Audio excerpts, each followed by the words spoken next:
Okay, welcome. We have third lecture on the real business cycle model.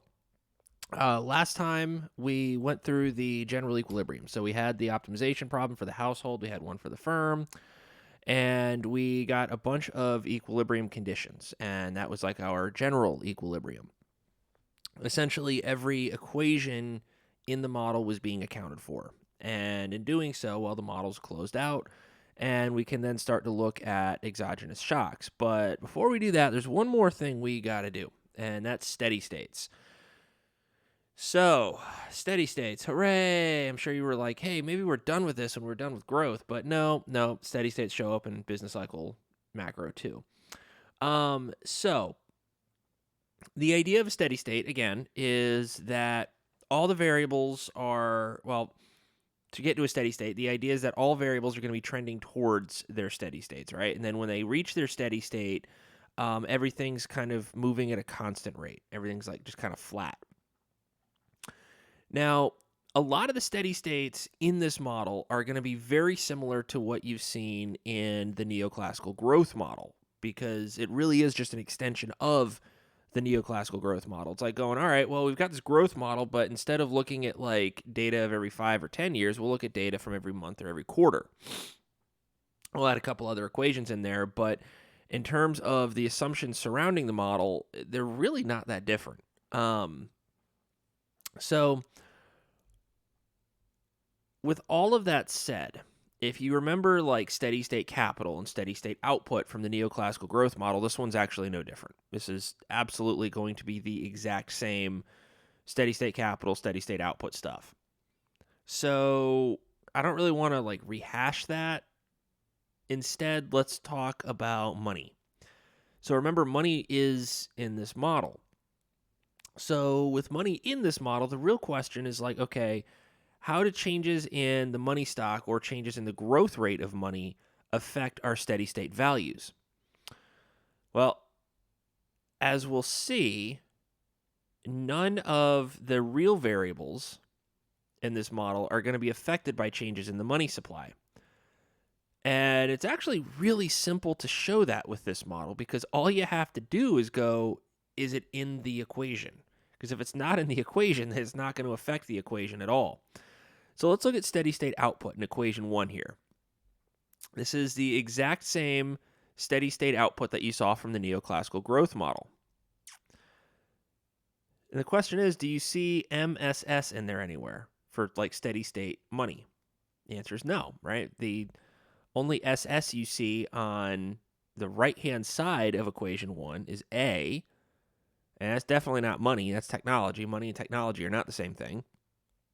So steady state output is wholly unaffected by changes in the money supply or changes in the growth rate of the money. So there's no money in there at all. Therefore, this model exhibits what is called monetary neutrality. Under monetary neutrality, what happens is that the steady state values for real economic variables are not affected by changes in the nominal stock of money. Because, well, there's no changes in the nominal or the real stock of money here.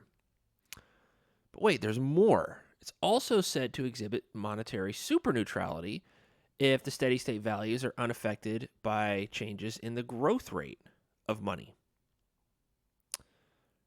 So whether we change the level or the growth rate of the nominal money stock, steady state output is unaffected. Now, that's not the only real variable in the model. We also have capital, we have labor.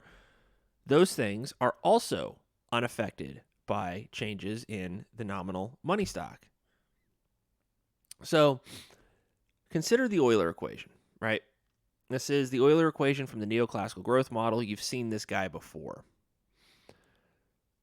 So what we're doing is, well, I've got steady state consumption over steady state consumption. I kind of skipped a couple steps here, but you can trace back the steps easily from previous notes.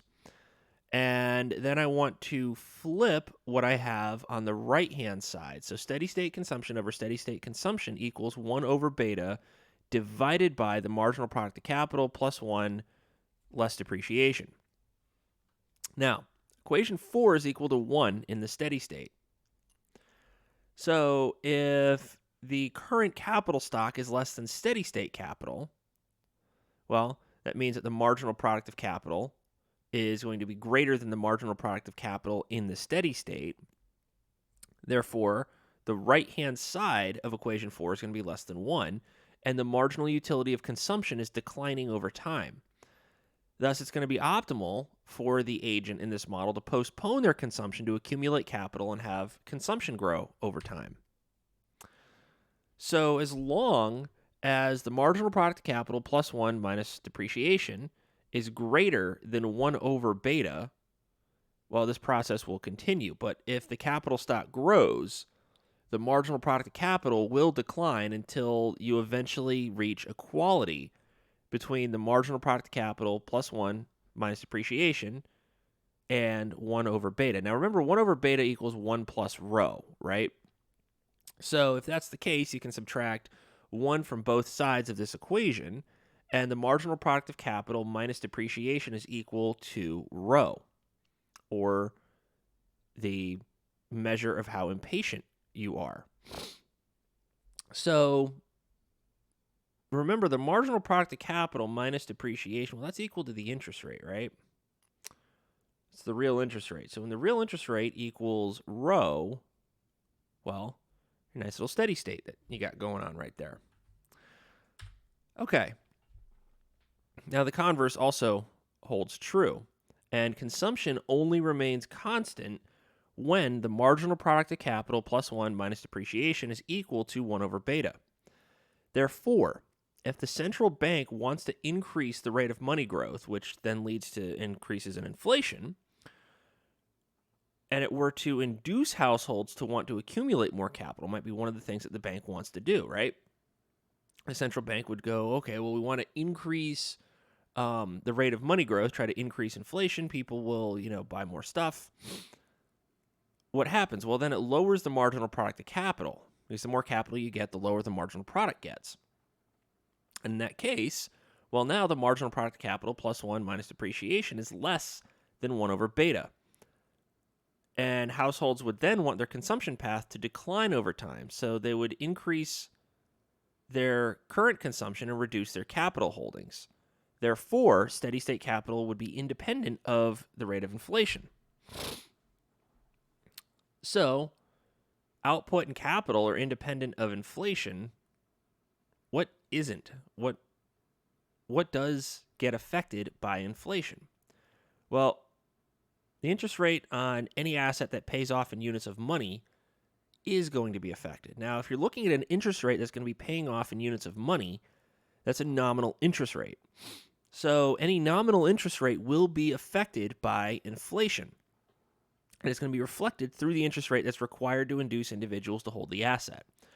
So suppose there's like a real return that this thing is giving, and the real return is unaffected, if the price level goes up, the only return that has to be affected is the nominal return. So say there's a nominal interest rate that an asset has to yield if it's going to give some real return R, lowercase r, in terms of consumption goods. Now this asset costs 1 unit of consumption today, and it's going to yield 1 plus the real interest rate units of consumption tomorrow. So in terms of units of money, this is going to cost PT units of money today. And since the cost of each unit of consumption in period t plus 1 is going to be PT plus 1 in terms of money, the asset's going to have to pay 1 plus the real interest rate times PT plus 1. So the nominal return on that is 1 plus the real interest rate times tomorrow's price minus today's price over today's price. So what is that in the left-hand side of equation 5? Well, it's really just looking at like a percent change, isn't it?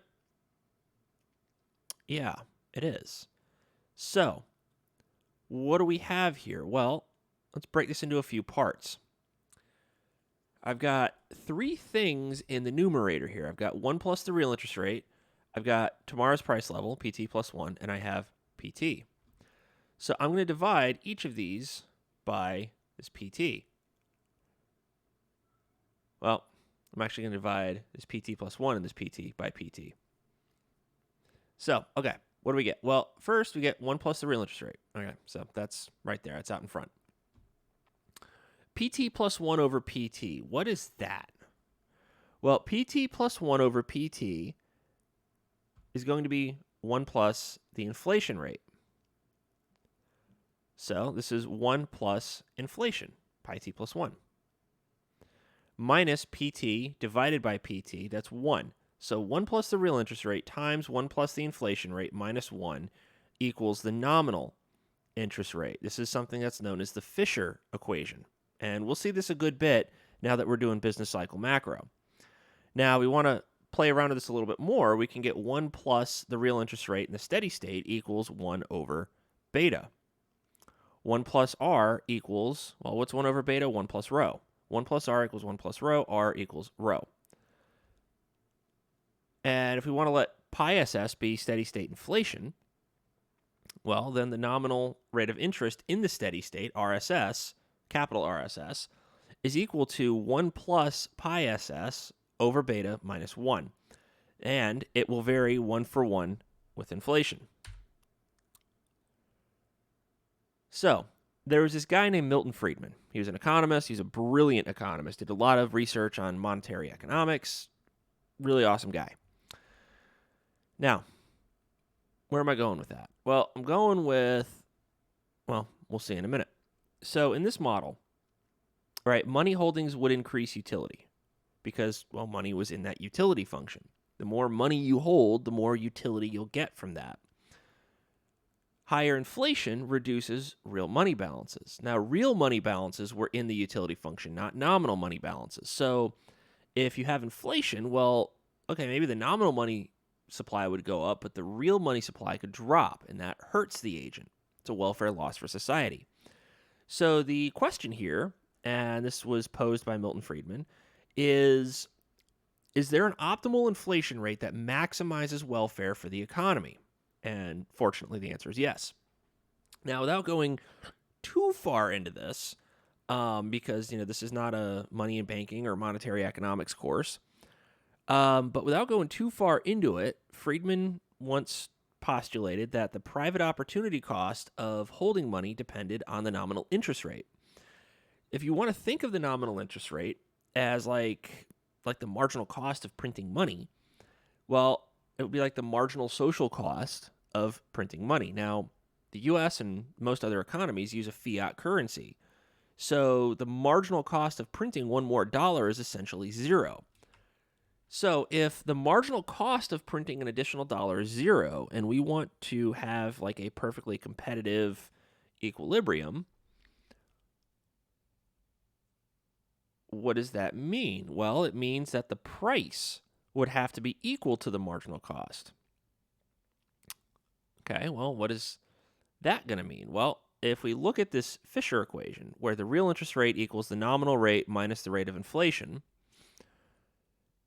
and the central bank printed money up to the point that the nominal rate was equal to zero, then there would be no inefficiencies generated by the deviations of marginal social cost of printing money and the private opportunity cost of holding money, right? Those deviations would go to zero, and you end up with a case where the real interest rate equals a rate of deflation. Therefore, if the real interest rate equals the rate of deflation, then the agent is indifferent between holding real money balances and holding assets like, say, bonds, right? Because the return on a bond would be equal to the real interest rate. Holding money, well, it would increase in value at a rate that the bond is earning a real return. So you're indifferent between the two, right? You're holding money that is, say, getting 2% per year. Right? It's increasing in value by 2% per year. Or you can hold a bond that is going to yield 2% returns per year. Either way, you're making out pretty okay. So with money in the utility function in this model, right, utility depends directly on M, because M was real money balances. So we can maybe think of like the monetary authority choosing its policy instrument, pi ss, to maximize the agent's utility and achieve a steady state value of M to do so. So steady state consumption is independent of steady state inflation. I didn't work that math out, but if you want to see how I can do it, I'm willing to show you, I guess. Therefore, the first order condition for the optimal inflation rate is achieved when the nominal interest rate is 0.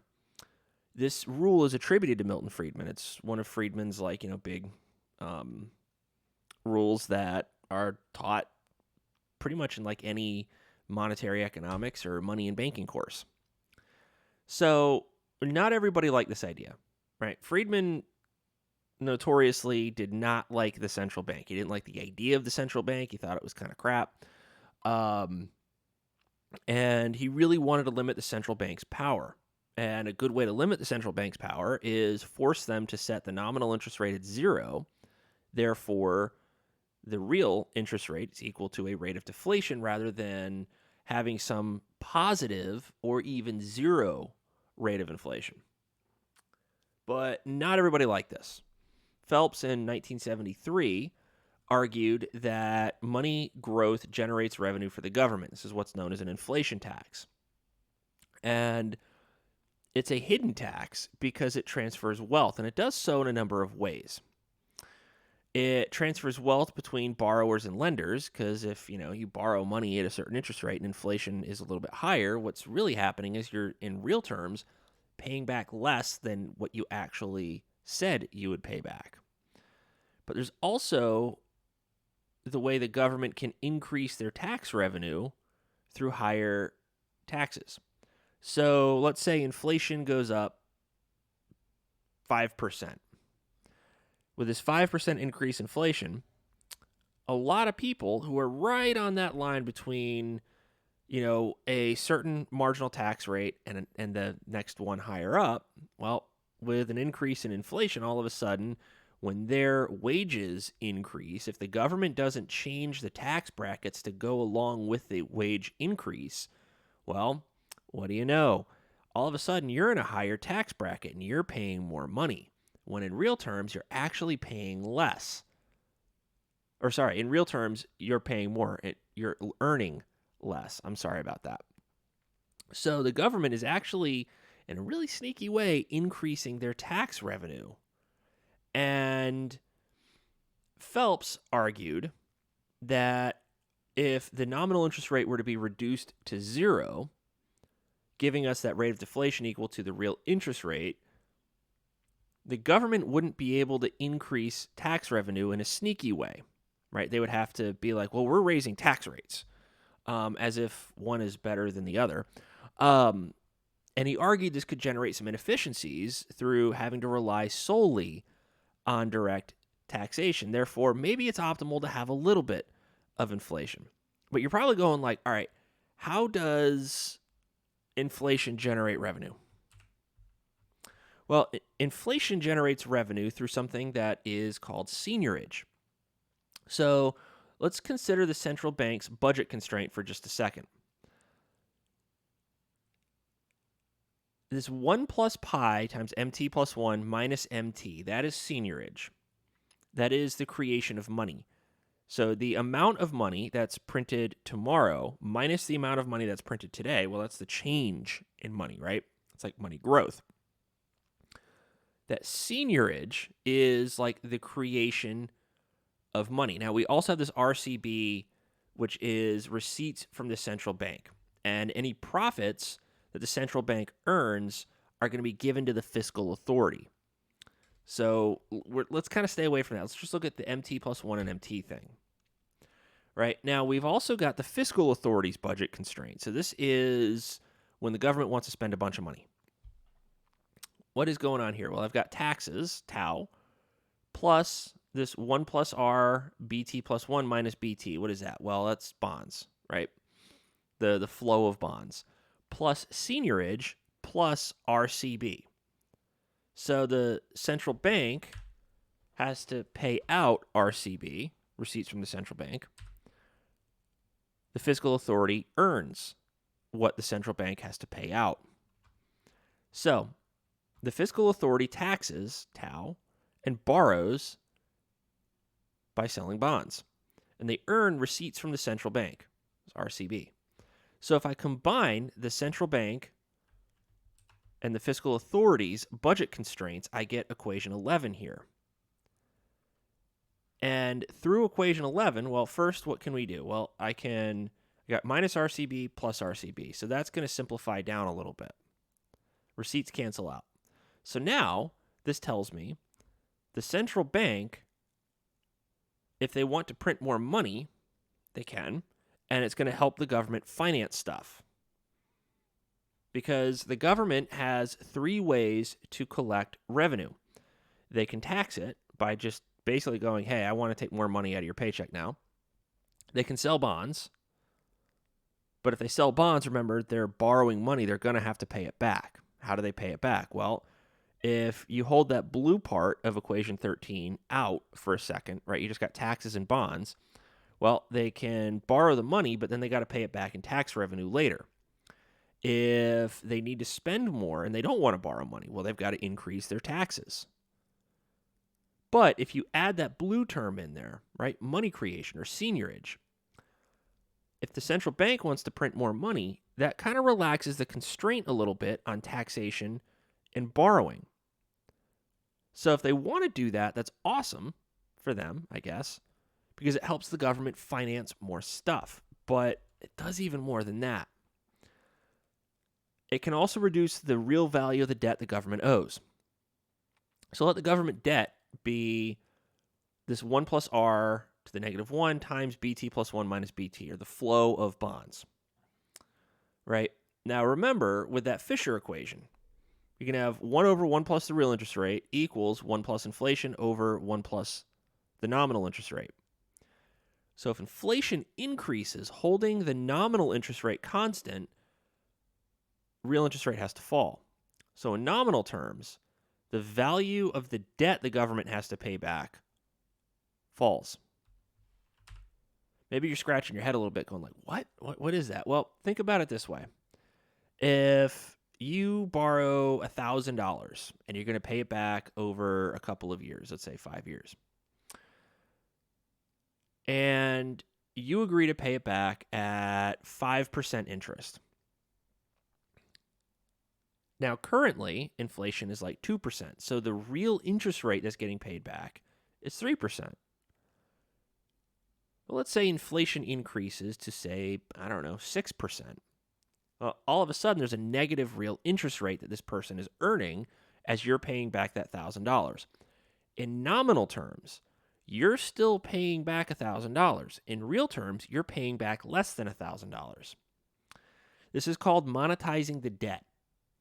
So the idea would be if a government has a hard time paying its debts, they could just inflate their debt away. Wouldn't that be nice? It would, except they can only do it in very, very, very small doses. Because if you overuse it, well, you end up needing to have a wheelbarrow of money to buy something as simple as like a loaf of bread. Inflation can really screw us over, and the central bank can't inflate too much, because if they inflate too much, well, everybody's money becomes useless, and we don't want that. Now, when it comes to theories of the price level, this is kind of where like theories of the price level start to come in. You can really think of it as like 2 theories of the price level. Is monetary policy dominating, or is fiscal policy dominating? When monetary policy dominates, what happens is that fiscal policy is assumed to adjust to ensure the government's intertemporal budget constraints always in balance. So monetary policy, the monetary authority, they're free to set the nominal money stock or the nominal interest rate to whatever they want. Meaning fiscal policy is passive and monetary policy is active. Fortunately, this is how fiscal and monetary policy work in the United States, where the central bank is independent of the fiscal authority. So the fiscal authority, really both sides can do whatever they want, right? But the thing is, the fiscal authority can't go, well, I want to do X, Y, and Z. I want to, spend $2 trillion, but I'm only going to have $1 trillion to spend. Therefore, the central bank has to print another trillion. We don't have that in the United States. The central bank could theoretically, if the fiscal authority wants to do something stupid, the central bank could, and probably a little bit more often than they do, should, tell them to go screw themselves and go, no, we're not going to do that. Sorry. It's just not happening. On the other hand, there's fiscal policy dominance. Now, under fiscal policy dominance, what happens is the fiscal authority sets its expenditure and taxes with no regard whatsoever to any requirement of trying to satisfy the government's intertemporal budget constraint. If the value of these taxes isn't sufficient to finance expenditures, then seigniorage has to adjust to ensure the government's intertemporal budget constraint gets satisfied. Therefore, in this case, fiscal policy is active and monetary policy is passive. This one's not very good. This one's actually very, very bad, because then what happens is you end up leaving control over monetary policy to Congress. And, well, if you see the way Congress behaves at any single point in time, pick your favorite or your least favorite congressman. I don't care which one. Just pick either one. Pick any congressman, really. And ask yourself, do you want this person in control of monetary policy? And the answer is probably going to be no. So that's going to wrap up the political stuff. Now, it's very easy to get into some politics stuff when it comes to like monetary and fiscal policy. And, it's something that when I'm teaching, I really try to stay away from as best as I possibly can. It's not always possible because, well, there are political implications when it comes to economic policy. What are the political implications going to be of raising or lowering interest rates? Do we want to deal with high inflation, or would we rather tolerate something like, slightly higher unemployment? These are things that, we do have to grapple with as economists. And as macroeconomists, there are a lot of political implications of what happens. So unfortunately, macroeconomics and politics are not exactly orthogonal to one another. But that said, I generally want to try to stay away from politics when I'm teaching this stuff. So we learned about the setup of the real business cycle model. Next, what we're going to do is we're going to graph that equilibrium out, and we're going to look at shocks of the equilibrium and compare those shocks to real-world data. And then once we're done with that, there'll be another exam. So it's like a couple weeks away, I think, something like that. Get some homework and get to draw some pretty pictures and graphs and all that stuff. But in the meantime, thank you for watching this video. I hope you enjoyed it, and there will be more coming later this week.